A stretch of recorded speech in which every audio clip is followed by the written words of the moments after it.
Shahzodani men lichno o'zim ko'rganman, ishlaganman. Genetikasi zo'r. O'zi chiroyli tegi.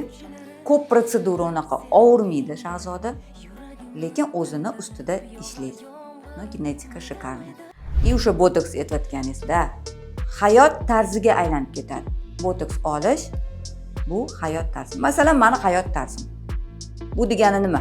Har yarim yilda yoki 8 oyda, balkim 4 oyda qancha mimichеский mashina paydo bo'lsa, sразу qilaman. Shuning uchun bu toksin deganda bu zahar-ku degan narsa judayam noto'g'ri. Aytganimdek, nevrologlar kichkina bolachalarga botoks ishlatishadi. Chunki mishsa spazmirovanный bo'ladi. DTP kasalligida masalan, EU spazm qo'yverish uchun faqatgina botoks yordam beradi. Shuning uchun kichkina bolalarga qilgandan keyin katta odamlarga ничтожное количество это абсолютно norma.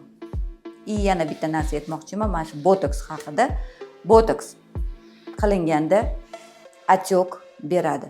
Ozg'in, semiz, katta yoshli, yosh hammada отек beradi. Botoksdan keyin отек bo'lishi bu normal holat.